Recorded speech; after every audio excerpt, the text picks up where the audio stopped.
Hello everyone, I hope you're all doing great today. Sorry if my voice is a bit funny at the moment. My throat's gone a bit weird recently. I'm completely fine, it's just when it happens, so sorry if my voice is somewhat different. Make sure you check out my Patreon if you want early access to my videos and my podcast in the description below. I have a quick message before the video starts, so if you'd like to go straight to them, then there's timestamps in the description. So for today I'd like to share this. I think something people often overlook, regardless of what they're doing, is becoming burnt out. And it's something that can actually be quite detrimental to your mental health and kind of makes your natural mental barriers come down a bit. And this can make us more susceptible to negative emotions and feelings and thinking patterns, I believe. I think it's really important to try and just pick up on the signs of it, because of course you don't want to get to the point where you're really down and in a bad way. So a good way to prevent it is to try and pick up on when you're a bit burnt out.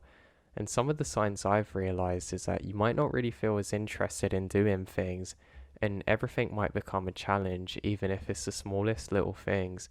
And this could just be natural from having a worse day if you're susceptible to depression or things like that, or naturally more anxious. But if you find it persists and that you really have no motivation for things and don't really enjoy things, then it might be a sign that you're becoming burnt out. So make sure you schedule some days off where you can just rest and relax and enjoy yourself and just do the things that you want to do and not have to worry about other things. It's something that's very important, I think, to have the balance in your life, and I think people don't appreciate the importance of having actual dedicated rest days. Even just time off from training or things like that I think can be really important, and you truly do need that balance in order to be the best in life. And remember, it's important just to enjoy life and the things that you like, but not push yourself too hard all the time. So I hope that can make a difference for someone, and I hope you enjoyed these stories. Take care, I'll speak to you all soon. I'm a park ranger during the daytime, but in my off times I'm an avid hunter and love to go exploring and camping. I was on one particular trip in Alaska that was like no other. I'd gone to one particular area that I love to go fishing in a number of times, and I was planning on spending the week up in an isolated cabin. Now, to get to the cabin you actually had to walk or really trek for miles and miles in snowshoes. During such, it was quite bright during the day and could actually get quite hot, so I had to wear some sunglasses just to stop my eyes burning from the light reflecting. I also brought lots of water because I'd get lots of headaches otherwise. Anyway, the first couple of days on the trip go perfectly normal and I'm having a great time there. Now, when I set in for the third night, I'm awoken by a loud knocking on the door. I think this is really odd because literally no one's out here. Now, I know something's wrong and I go to investigate. I can see quite clearly out of the windows and I don't see anyone at all. Strangely, this made me feel very calm and a little bit slow, if that makes sense. Kind of reminded me of how far away I am from everyone else. I don't think much of it and decide that I need to go back to bed. I do so, and all is normal. I'm now coming into the fourth night. I'm heading back from another fishing trip, and I feel pretty calm and relaxed. I'm actually very peaceful at this particular moment and happy to be going back and starting my meal. I'm going to be eating one of the fish that I've captured, and I think this is really cool. As I'm doing so, I can hear a loud knock on the door once again. Confused, I go out and grab my knife and go to open the door. I open the door and find no one. But just off, over in the horizon, I can see a tall figure standing there looming. It's very shadowy and hard to see because some snow's picked up, but this is weird. I shout out, "Hey, do you need help?" And the only way I can describe this is that it seemingly melts into the floor. Not like it walks off, it just seems to slowly go down to where I can't see it. I call out to this person again or whatever it is, and again get no reply. The silence becomes deafening and I'm struck with fear now. Then something else is odd. I can't really see any tracks around. I decide to close the door and quickly go out to try and help in case somebody's lost. I realise that it's not likely and improbable, but I guess that's from being a ranger that makes you want to go and investigate and try and help. I head over quickly to the exact spot where this person appeared to be, but I can't find anything. Surely the isolation has really started to get to me. I decide the best thing I can do now is just head back and try and think of home. Now, I've really struggled to fall asleep at night and I've truly tried my best, but something just felt completely off about this encounter. Now, in the early hours of the 5th day, I'm woken up again by a strange knocking. I'm actually pretty irritated and I grab the knife and repeat the procedure. Just as I'm one step from opening the door handle, I hear knocking again on the opposite side of the cabin. Now, I know I'm alone out here and nobody should be around me, and I can feel the muscles becoming tight on my back, like my body's getting prepared for something to come and attack me. I can actually feel my blood pulsating a little bit, which isn't a nice feeling, and it travels up to the top of my neck and my arms. You know when you just get into a heightened state, almost like you know something's there and you're trying your best to stay calm. I then go to investigate the other side of the cabin, and I can't get rid of this strange warm feeling on my body. I go to shout but quickly stop myself, realizing silence is the best thing now and I really need to be observant to figure out what the heck is going on. And immediately it stops. I then hear it from the other side of the cabin and realize something's wrong. Suddenly the wind's picked up and there's knocking on all sides of the cabin. It sounded like lots of people throwing hard cups at the sides of the cabin constantly, and I almost feel like the whole thing's gonna come down. I go back and sit in the middle of the bed with the knife drawn, not knowing what to do. I can just about see out the windows and no one's there. I ended up covering my ears, closing my eyes, waiting for it to stop. And suddenly it does, almost like I've willed it away. I become very angry suddenly and don't want to be scared and quickly throw the door open and scream, "Hey, whoever's there needs to stop." I rush outside with the knife, ready to have a big fight to the death with God knows what, but there's nothing there. I quickly sprint to one side of the cabin and I find nothing. I then trace my steps and run in a circle and I can't find anything. I then look up expecting to see some kind of rock or at least snow in the ground from where somebody's threw stuff like ice or whatever at the cabin, but there's nothing. Then I can see it. There's tracks leading up to the front of the cabin. Yes, I've got them. I'm very angry and with the adrenaline surging in my body, I sprint towards the tracks, running in the direction that I saw the figure yesterday. I follow these for a good minute until suddenly they stop. The steps completely vanish out of nowhere. I look to the left and right and can't see any tracks whatsoever. I then look around and I can't find anyone. This is very bizarre because I know for a fact that I should have encountered somebody by now. Even if it's just an animal, there should be something, but there's nothing. I start to grow more and more irritated until I take a closer inspection of the tracks. They kind of look almost too big to be a person's, but clearly not a bear because there's not any paw prints. I take a while to try and figure out what these are, but I really can't. They're basically large masses in the snow with kind of points at the end. But clearly it's not a hoof, but God knows what it is. I realise now that I should really cut the trip short, but I don't have a choice other than to go and sleep for a bit, then continue in the morning home. And I don't want to get a reputation for being somebody who's scared of things that might not even be there. So I sprint back into the cabin, I barricade the door and bedroom and fall asleep again. I wake up in the morning and everything seems to be normal. And for the first few minutes, I actually forget about what's happened and I go about my way. It's only when I pack up and start heading out that I realize what happened was really bizarre. I have everything together and I can't see the tracks from before now because more snow is set, only my own new ones. I go to take a look at the cabin and I can just about make out a figure again, this time just off to the side of the cabin, just like before. Just before fear sets in, I noticed another one to the side of it, then one other just to the right and in the far distance, almost filming a circle around the cabin.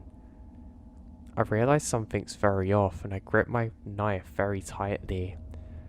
I sprint hike basically the whole way back to where my truck is, and I then start the long drive back home. Even in this very moment now where I'm writing up my experience for you all, I still don't know what happened that day. It did put me off doing any kind of hiking or exploring or going out to cabins, though I have since returned to camping trips with groups of friends, but I've never went out alone again and I don't think I ever will. I'm certainly never going back to that cabin.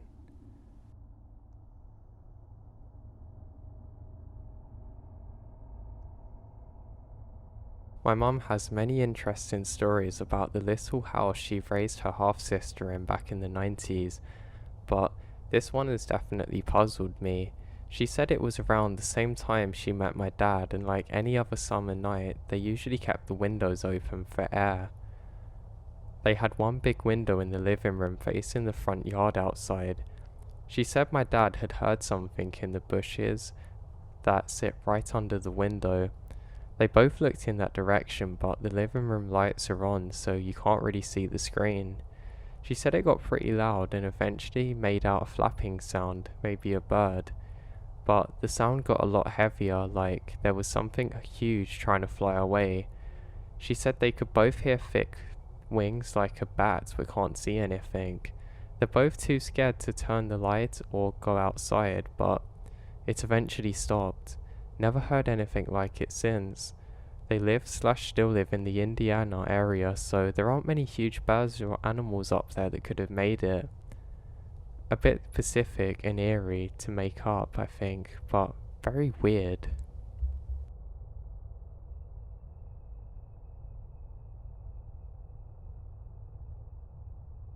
Our home sits on the edge of 200 acres of woods with well-established trails running through. I've been exploring back there for 6 years now and know the trails very well. Yesterday, early in the evening, I went back with my dog and headed down with our most well-travelled path. There was absolutely nothing out of the ordinary. I was just watching the deer and eating wild blackberries. This is something I've done before. I come to a familiar clearing where some equipment owned by the gas company is, and I suddenly felt disorientated, almost dizzy. I was just standing there looking around at the clearing and the trails, which look both familiar and strange simultaneously. Then I noticed what appears to be a house down the trail to my left. There shouldn't be any houses there and I felt scared. But I walked that way anyway. I know, not smart.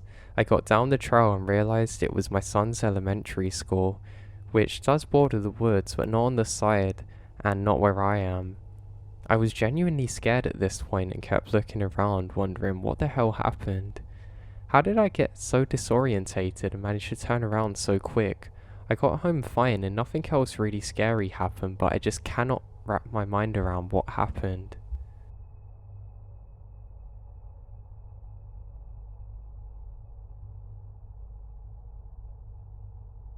In January of 2020, my brother, fiance, kid and I decided to go backpacking in southern Indiana. We stayed at a shelter that is close to the Ohio River. At about 1 p.m, my brother and my kid were asleep and my fiance and I were out by the fire just talking. My fiance got scared and pointed to multiple lights in the woods. It looked as though there's 5 to 10 people out there with flashlights coming towards us. I go and get my brother up so he can see and get his gun if needed, but before I get him up, one by one, the lights started to disappear. We spoke with him about it the following morning, and he said it was probably just lights from the boats and reflections. Then the next night, we waited for boats to pass by again, and none of them made the same light as the one before.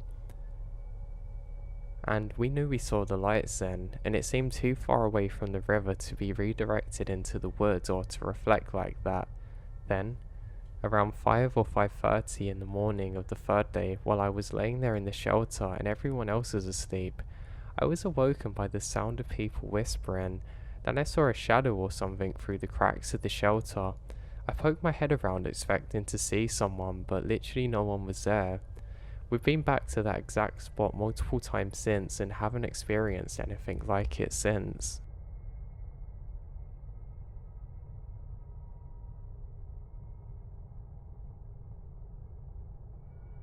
I used to live in Wells, Nevada, a tiny town, really. The only thing to do is go backpacking and hunt most of the time. It was usually great, however, one particular trip stands out to me.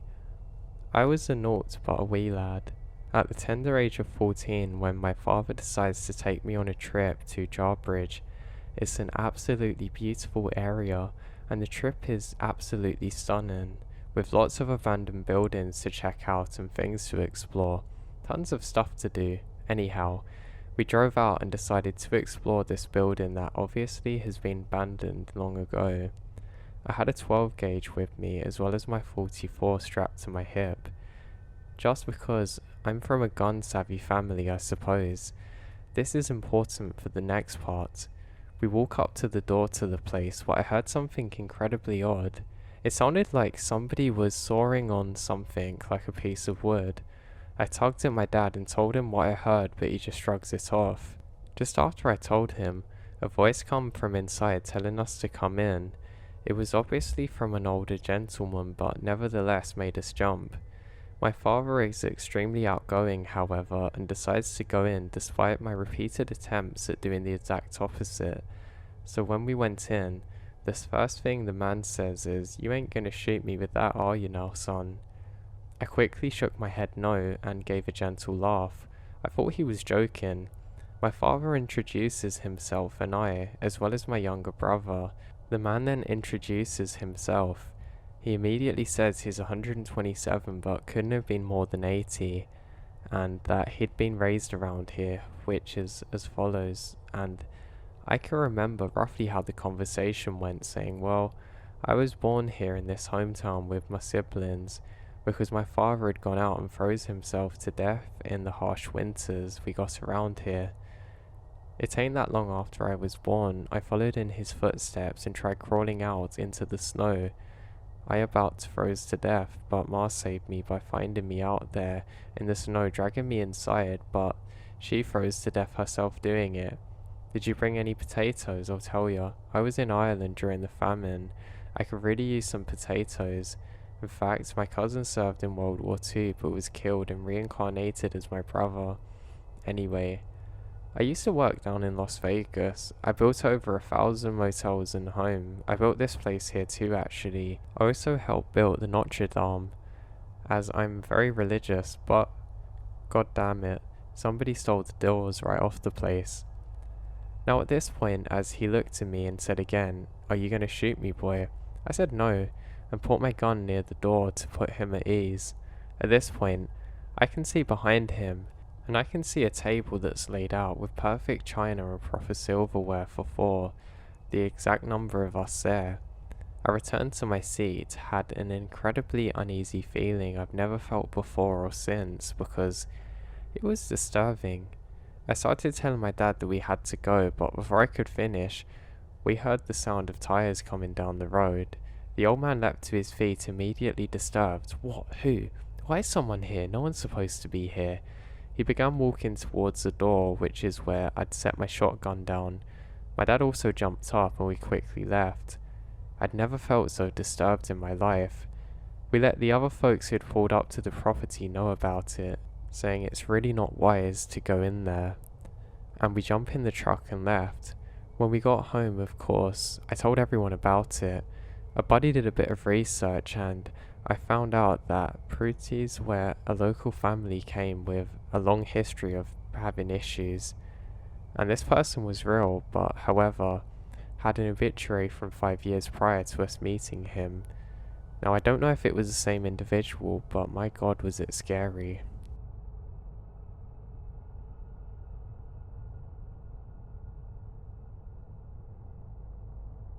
The weirdest one that I had was while hiking with my brother, and we stumbled upon a grow up on the side of a hill in the middle of nowhere. It wasn't too far from a small community, but it was a few miles up a steep creek bed. We had taken a rugged logging road to get there and then hiked along a very rough trail we found. There was probably 50 very healthy marijuana plants there. It was on crown public land, so we weren't allowed to hike there, but we sure didn't hang around to find out whose it was. Another time we're hiking to the top of a mountain, looking for interesting rocks. The mountains were known to the local natives as a spiritual site, and there was definitely the sense of otherworldliness in the air. Now evening was coming, so we were heading back to my car. We found a car inn made of rocks balanced together. As we started to approach it, there was something bright orange in the space formed between the leaning rocks, right in the center of the configuration. It looked like something man-made and was jarringly out of place in this very isolated setting. When we got near it, we realized the bright orange was the last tiny drop of sunlight. Literally everywhere else is shadowy, that had somehow fallen right into the center of it for us to find out.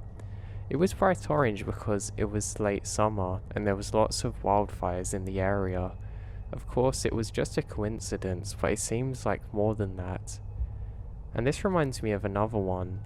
We were driving down to a remote mountain road after a day of fishing. It was dark and suddenly we come across a mysterious cloud of smoke enveloping the road. We couldn't see the source of it and we were at least 15 miles away from any houses. We stopped the car, and when we walked back up to the road we could see a bit, and about 50 feet from the road in a little gully there's a wildfire burning. It was about 10 feet by 10 feet and warm enough that we could feel it from the road. The creepy part about that is that when we drove up that road earlier in the day to get to the lake, we noticed a faint smoky smell. It must have been sparked by some lightning there and was slowly growing and absolutely become massive. This was a remote road and we had not found it before. We just know the fire must have got huge, but we did report it.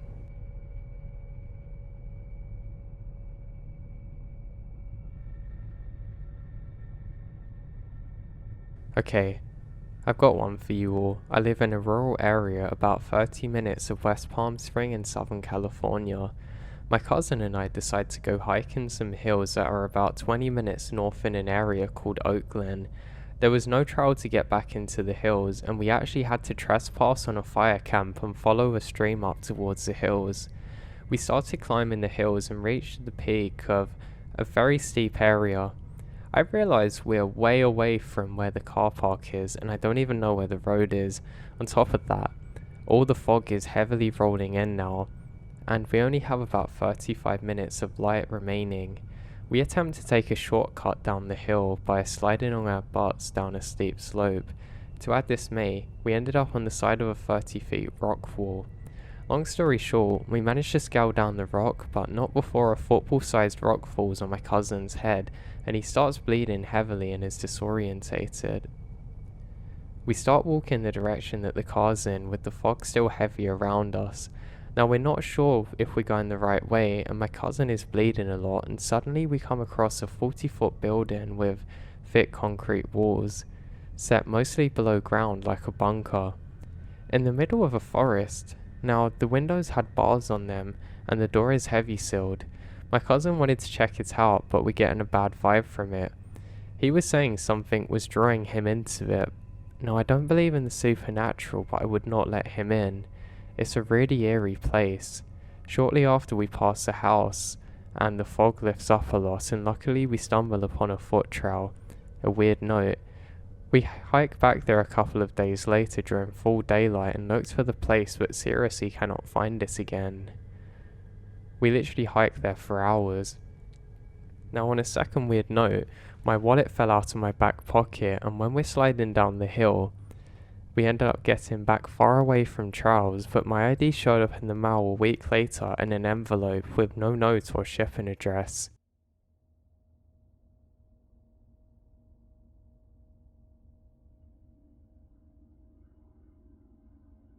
Doing a group trip in the woods, literally 40 minutes from any town, we ask our group leader if we can go back to our cabin as night rolls around. He says sure, and we begin to walk. We have to walk through a path that's 10 minutes long and in the middle of a thick forest. When we're about halfway to the cabin, I get an uneasy feeling. I turn around and literally 10 feet behind us is this guy in a yellow poncho following us. I tell my friends and we all turn around, but none of us recognized him. The guy in the poncho just smiles at us for a second and then runs off the path into the woods. So my friends and I sprint to the cabin and enter. The rest of the group is already there. We tell the group leader about it and he calls the other leaders and they start looking around, but they don't find anything. But a new rule is put into place that requires somebody to be with the leader at all times when you're outside or just go into some of the cabins that are further away.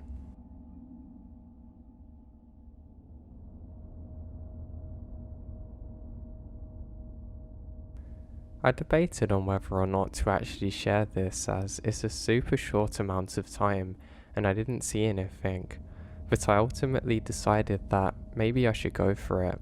My husband, 28, and I, 25, stay in a small town that borders an absolutely massive redwood forest. We're about 15 minutes or less away from the Trees of Mystery. We live on a street that was built in the middle of the forest for whatever reason. Now there's two large patches, maybe 5 or 15 miles plus, one of which has a small forest bridge that connects to an even larger forest. On either end of our street, I will also say we tend to be night owls, preferring to stay up late and wake up late. So, the set into what happened, my husband was getting ready for bed while I sat under the covers. It was a nice cool night after a hot day, so I opened the window to just curl up under my blankets for 5 minutes with the wonderful air on my face. While laying on my phone on my side, not fully asleep, I then begin to look up and I can see a full moon. I was surprised to find that the moon was on 100% tonight, so I looked outside my window from my bedside and confirmed the amount of light on the ground outside on our street, which has no street lights since it's an old street. It's very well lit in a bluish tone colour. I was kind of like, oh, neat, and went back to my phone. I wait for my husband to get into bed before I start falling asleep. I don't know if it's a comfort thing or not, but I usually can't sleep well unless he's near me. I was wide awake, sitting there for about 5-ish minutes listening to the crickets outside when I can hear a man scream up my street. It sounded like it was coming 2 or 3 doors down, near to one of the edges of the forest. At first it was just a fearful scream, but then it moved and continued to almost like a guy doing a fake scream. Why?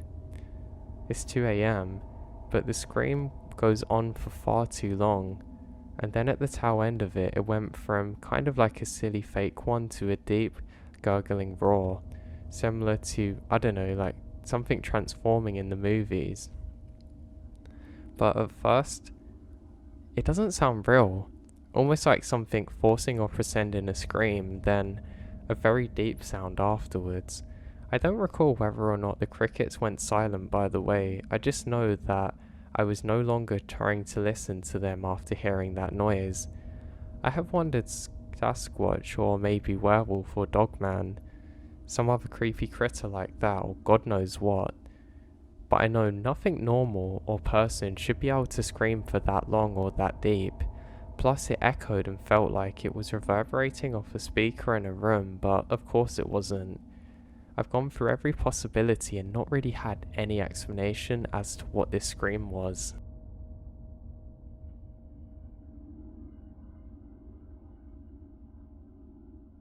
I am neither of the things in this title, however. I was in a Firewise program with the county, We clearly and thoroughly searched 400 square feet and found somebody's house. Anyway, we were clearing brush around an elderly man's home, and he suggested over and over again that this one area is of no threat and we just skip it. Well, we can't just skip it. That'd leave a weak spot, so we have no choice. After getting almost all of it clear, there was a bit of a ladder fuel in one area. We used a bladder weed eater to do this kind of thing. After getting almost the entire area of a 10 or 15 foot square patch cleared, I could not knock down this one patch level to the ground. I've actually dented the blades trying to do this, realizing I was hitting a metal bar, so I dug around it and realized it was a refrigerator buried so deep with only one handle sticking out. After finding this, I alert my co-worker.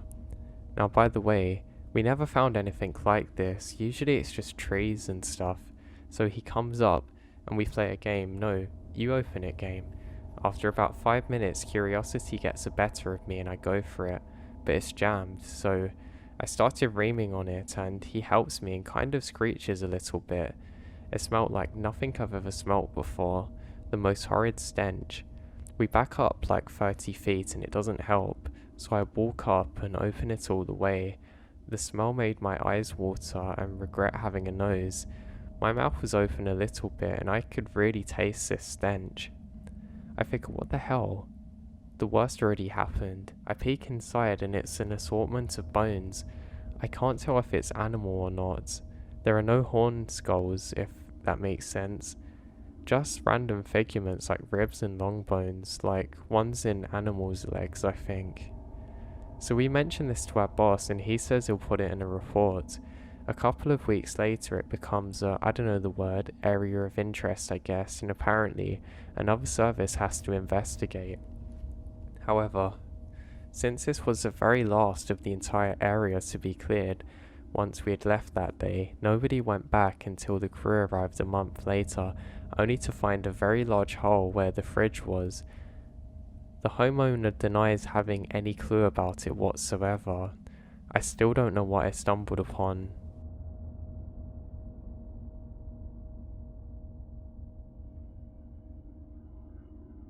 So story time. A couple of years ago, I lived in a house outside of Charlotte that was right next to what us city folk called a greenway. Essentially, it's really an undeveloped land between existing developments that, due to the layout of the infrastructure and topography land, could not be clear-cut and paved enough to make it cost-effective, so they just put up trails and parks and sold it as a natural spot to increase the property values in the area. Well, my girlfriend at the time had a daughter, and the daughter's school was on this one-way end of the greenway, and we live on the other. It actually took less time to walk there than to drive, so on nice days, I'd grab the stroller, carry it to her school, and pick her up at the end of the day, and then we'd have a really nice walk through the woods. Well, this particular greenway waved through some areas that were pretty close to rather busy roads, so it wasn't unusual to hear road noises like big trucks or motorcycles or whatever. Turns out that coyotes in this area responded to things like fire engines, sirens, much in the way that they did in any other situation. Long story short, I had my girlfriend's kid in the middle of the woods and we hear a fire engine, and as the sound dies from there, we hear dozens of coyotes responding in kind.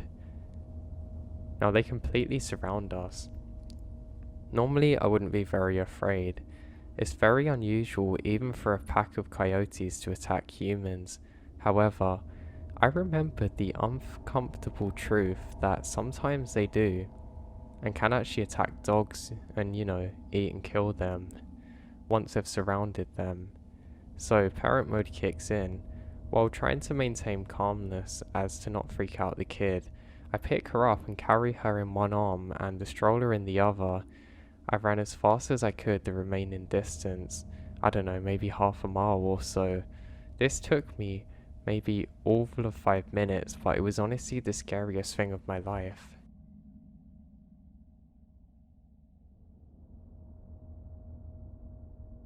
So a girlfriend and I took a 2-week road trip last year and backwards camped slash hiked the whole time. As some insight, I'm also a girl, so there's two 20-something-year-olds out on the road. We got to one free campsite in the middle of nowhere, New Mexico, and we're the only people out here. Not unusual, so we just take up the first spot and set up.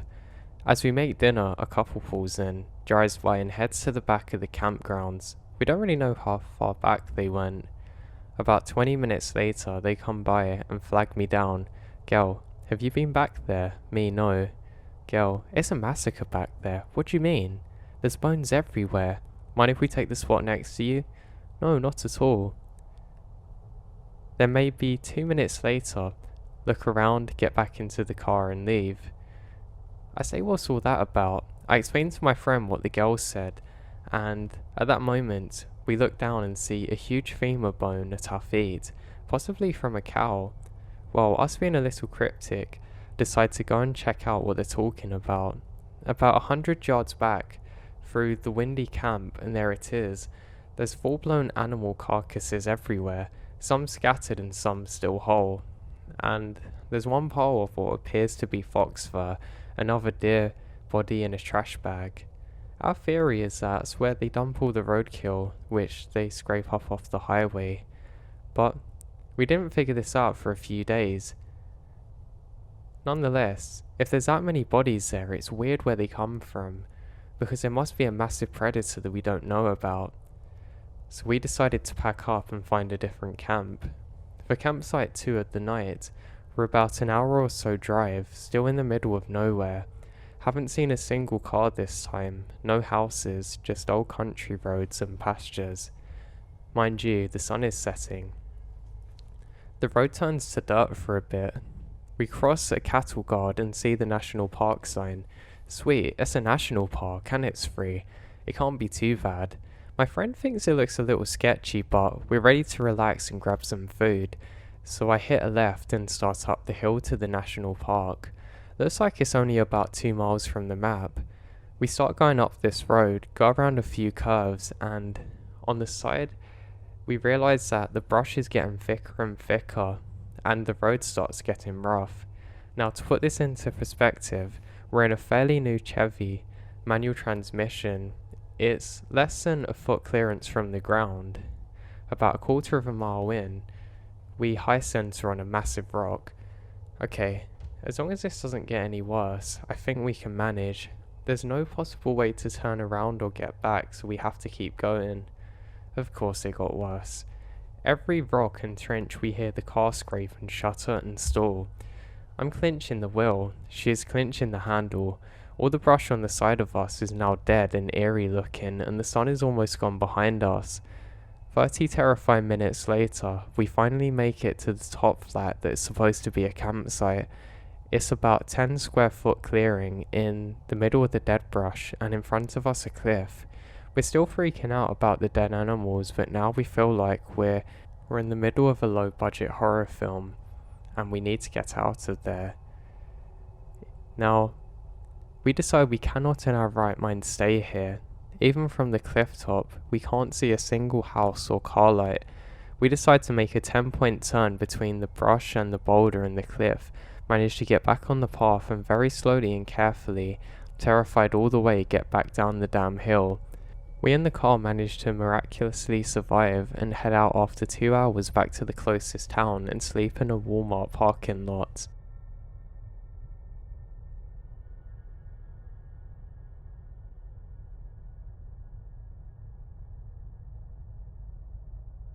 I was backpacking in the Beartooth Wilderness in the early 2000s with a good friend of mine. 3 days into the hike, we had only seen one other couple. On the third night, at about 4 a.m, we're woken to our tents, in which sounds like the scream of a massive animal. Obviously we're freaked out, sitting in the tent not knowing what was out there. We started hearing what sounded like howl for about 15 minutes, followed by heavy footsteps near our camp. My friend and I started yelling, making tons of noise, a trick that tends to fend off bears. The commotion outside of the tent comes to a halt slowly. The following morning, after not sleeping at all, we unzipped the tent to the creepiest scene. All around the tent are pebbles. The howl was literally thousands of pebbles that had been thrown across. Now, they surround the tent in a nearly perfect circle of 20 or so boulders. I mean, these must be 150 or 300 pounds. My friend and I noped out of there, making a 3-day hike in one, practically running the whole way to the car.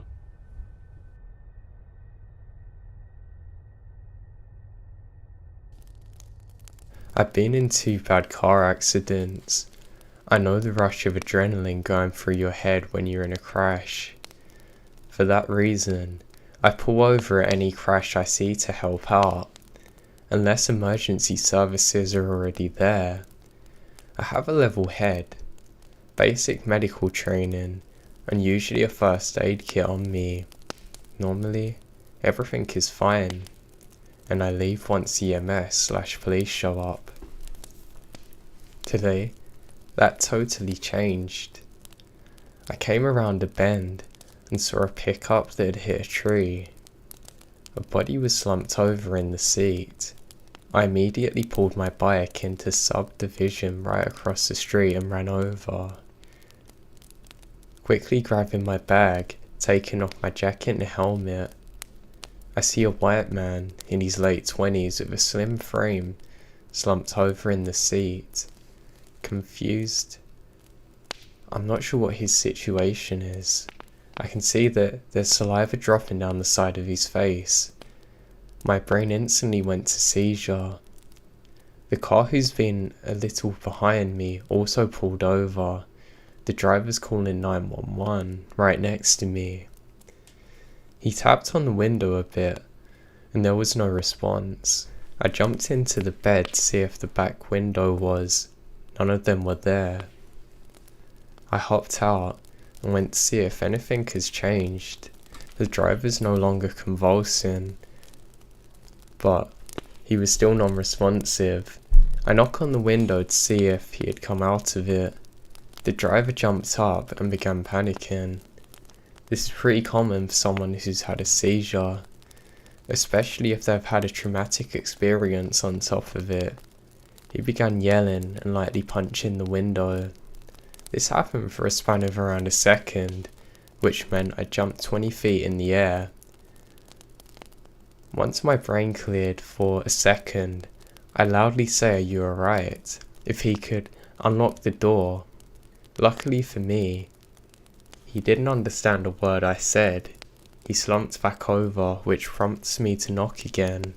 He then jumps back up and promptly begins freaking out once again.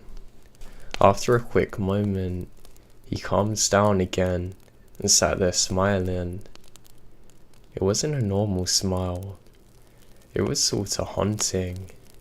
His tongue was hanging out, very yellowed. The man who pulled over with me, Mark, came around, which brought another round of freaking out. This began the pattern of any new stimuli causing him to freak out. A third person pulled over and came to check in. He quickly came to the same conclusion: drugs. Our driver was now in a relaxed state until the sirens started. Me and a third person began directing traffic while Mark kept an eye on the driver, relaying everything to 911.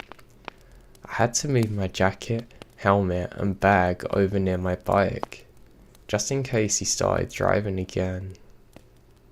About a minute after we heard the first sirens, the fire truck, ambulance and sheriff pulled up. The fire truck blocked traffic from one end, and after briefly talking to the cop, Mark went to start turning cars around from the other direction. A cop pulled up from the end blocked by the fire truck. The 2 cops, after determining that the driver was combative, drew their tasers. A firefighter used a pick to break open the driver's side window. After the first hit, the driver began to claw at the back window. Once it had been pulled out, The cops began yelling at him to open the door, par for the course. The driver doesn't get a word. They decide to smash the front window. After the first hit, they didn't have to do much, as the driver began hitting back. He punched the window out entirely. The cops yelled some more. The driver's still yelling and punching. The first cop tased him. If we didn't hear the crackling, we wouldn't have known he was tased. He's still punching. Second cop tases him. Still nothing. First cop again. Second cop.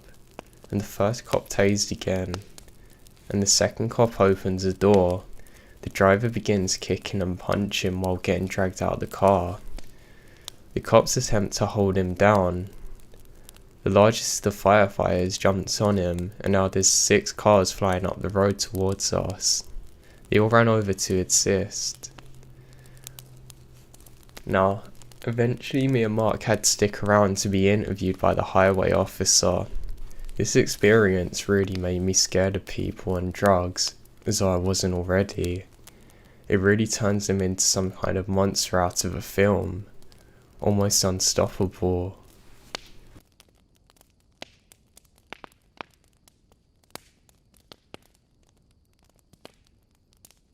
This happened only a couple of months ago, so I'm still quite on the edge.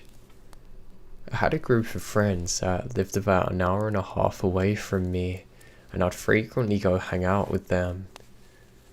The drive never bothered me, but this particular night I dreaded it. I first noticed a car about 20 minutes into my trip home. It was about 2 AM, so not many cars are on the road. Now this guy was practically hitting my bumper the whole way, which is strange because there's no other cars there. I quickly wrote it off and turned on my music. The time on the freeway is about an hour, and he was behind me the entirety of it. When I saw he was getting off the same exit, I began getting nervous. I told myself I was just being paranoid. I was heading home as I normally would, until I noticed this car making every turn behind me. I start turning down random roads testing my theory, and he's trailing me the whole time. I stop going towards my home and start driving random, trying to think of what to do. I tried whipping down roads at this last second, but it didn't work. I was driving through red lights and stop signs because I was so scared of what might happen if I stopped. By this point I was desperate. I decided to call the police, telling them that I'd been followed for over an hour. I gave them a description of the car and my location. The dispatcher told me to drive to the police station, and there's going to be officers waiting in the parking lot. As soon as I turned to the parking lot, the driver sped off. One of the police cruisers immediately flips their lights on and follow them. I give my statement but never hear anything back.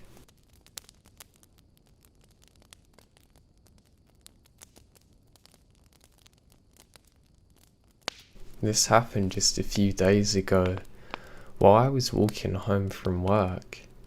I should explain, I live in a small rural community. It's a very safe, rather quiet town. I walk to and from work every day. I carry both a box cutter and pepper spray at all times. I feel rather comfortable walking at night and actually find it calming. It was about 10:15 on this particular night when my journey began. I had a very uneasy feeling that I couldn't place. I decided to call my boyfriend. I knew he couldn't do much since he's at least 3 hours away, but at least he could call the police if something happened. We talked and laughed as long as I walked. Everything was fine. That was until I passed the Goodwill parking lot, which is a halfway point. I looked over and saw a man sitting in his truck staring at me. I didn't think much of it. People can be odd, and perhaps he was simply dozing. As I passed the parking lot, I heard the truck start up behind me and felt a little uneasy. We just kept walking, thinking I'm being paranoid. I should also note that there's a young man walking 300 feet in front of me. He kept stopping in the middle of the sidewalk. Because of this, I walked slower than I would normally. I didn't want to catch up with him. Eventually he crossed the street and I began to pick up the pace. As I was about to reach the entrance to my neighborhood, the truck from before flew around the corner, stopping 500 feet in front of me. He turned his truck so it's blocking the road. I'm now freaking out. I tell my boyfriend what's happening. He says don't worry, everything will be okay. I continue walking and watch as this man got out of his truck, standing in front of it, staring directly at me. I put my head down, tightly grasping my box cutter. I got closer and closer to the man, my breathing getting heavier and heavier. I could tell he was at least 6 feet tall, and the streetlight shone down on him. I can see his arms bulge. I'm only 5 foot. Now I'm pretty small too. Suddenly though, a car came from down the street, maneuvering around the truck. About 30 seconds later, a car followed suit, then a third. When the fourth car passed, I saw the man smack his fist in frustration. He clumsily climbs back inside, took a sharp U-turn before tearing out of the neighborhood. If those cars had not come by, I honestly don't know what would have happened to me.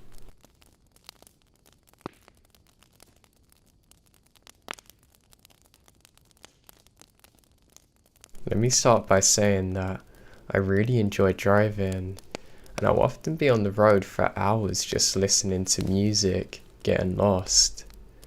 So more often than not, I sleep in my car on the side of a country road. I don't like it when I'm the passenger though. I always go alone.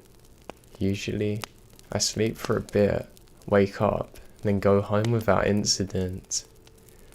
There's been a couple of times when a deer has startled me, or even a person knocking on my window to make sure I was okay. Always met with a scream. But what happened last night absolutely takes the cake. I took my dogs up to a really nice walk that I've read about online. I was about an hour drive, and I'd planned to drive for an hour at a time, explore a bit, then keep going so the dogs didn't get restless or bored.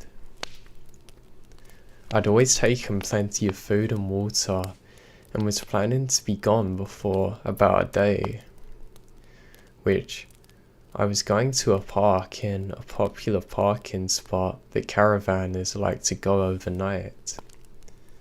It was lovely. I had myself and my dog. We had a really good time. We arrived at a sleeping destination and found that there wasn't any place that we could actually park. The bays weren't laid out, so you had to use common sense to find a spot, so you're not blocking anyone in. The parking area was free and could only contain about 10 caravans without being too tight. I was a little annoyed, but hey, we're in a very rural area here, so it kind of makes sense. I let the dogs out to do their business and went to sleep, thinking nothing of it. To describe where I parked, it was opposite a little cottage, but not directly in front of it. There's plenty of trees there, and I don't feel nervous or anything. I know I'm not intruding on the owners in any way. I feel safe. For some reason though, I was having trouble nodding off. Usually I sleep like a baby in my car, but it's very spacious and comfortable. As silly as it may sound, to some I genuinely thought I had nothing to worry about. That was until a long, high-pitched screaming sound woke me up, and the dogs at around 11 PM. The dogs go nuts, as they usually do at the drop of a hat. I was still in a confused daze when I see a very tall man dragging what I think is a key around the perimeter of my car. He goes very slowly, not taking his eyes off me the entire time. He has a very malicious grin on his face all the while he's doing so. Horrified, I crank up my chair and start the car, ready to floor it, but he had made his way to the front of my bonnet, blocking me from reversing. This is when I thought that he was holding a butcher's knife. He held it up and waved it at me. I scream and lay on the horn. My dogs had leapt over the back seat and were practically frothing at the mouth, but it didn't faze him. This lasted about 10 to 15 seconds, not long. He then slowly walked away across the road into the cottage. I drove home without stopping. I'm never doing that again. Thanks for ruining it for me, terrifying guy. Thanks for ruining the paintwork. And thank God for cars being able to be locked.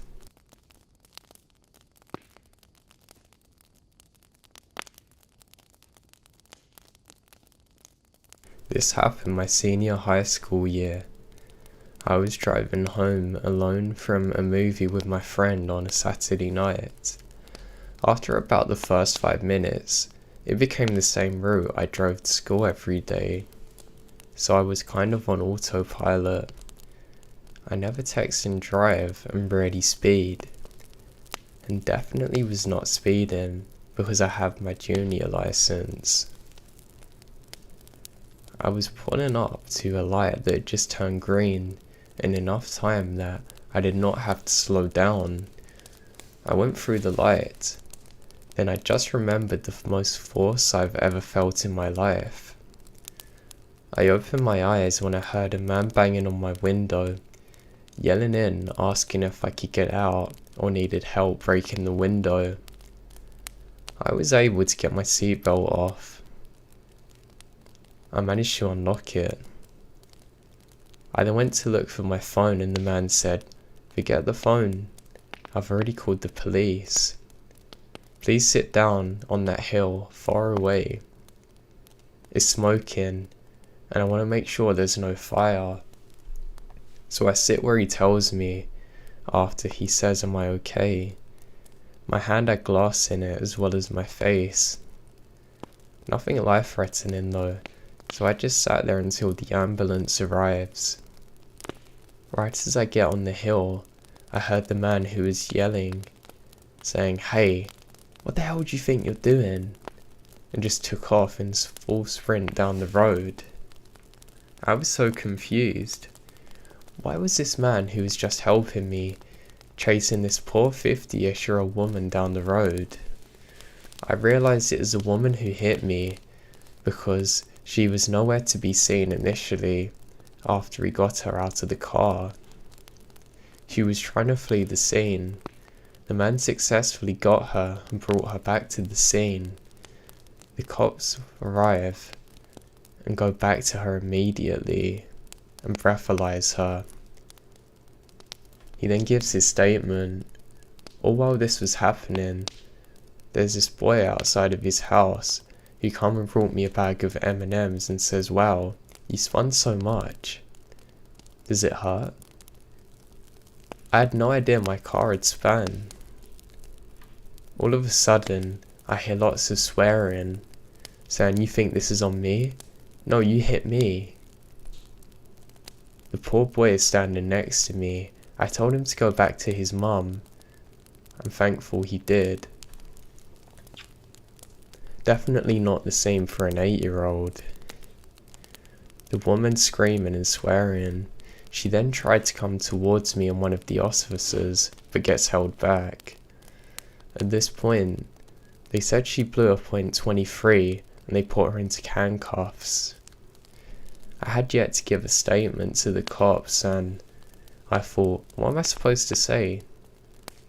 Then I realised in the midst of all this, I forget to even call my parents. My mum was across the country for work, so I called my dad. My dad was at a concert 3 hours away, so he called my neighbour. My neighbour, who's one of our best family friends, calls me and says, I'll be there in 10 minutes. Don't say anything to the cops until you tell me the story first. I then tell him that I'm nervous because I was the one to T-bone her. He said just tell me what happened, and I said I went through 100% green light and the lady went through the red hitting me and she blew a .23. He lost it. He went over and said, you almost just killed an 18-year-old because you got behind a wheel after drinking. How stupid are you to be doing this? And she said, well, I wish I'd actually killed her, and started swearing again. She went on to scream the entire time we're there, just, saying I was awful and that she wished she'd killed me. Finally the cops take her away. My car was completely done. It was a Volvo, and the cops said they've seen this car do really well in different accidents and it probably helped save me. I thought I was going to have to see her in court, but she didn't even show up. I hope to never see her again. I wish I got the name or number of the man who helped me. He just disappeared after giving his statement. A real hero. I really don't know what would have happened if he wasn't there and I was left with that crazy lady.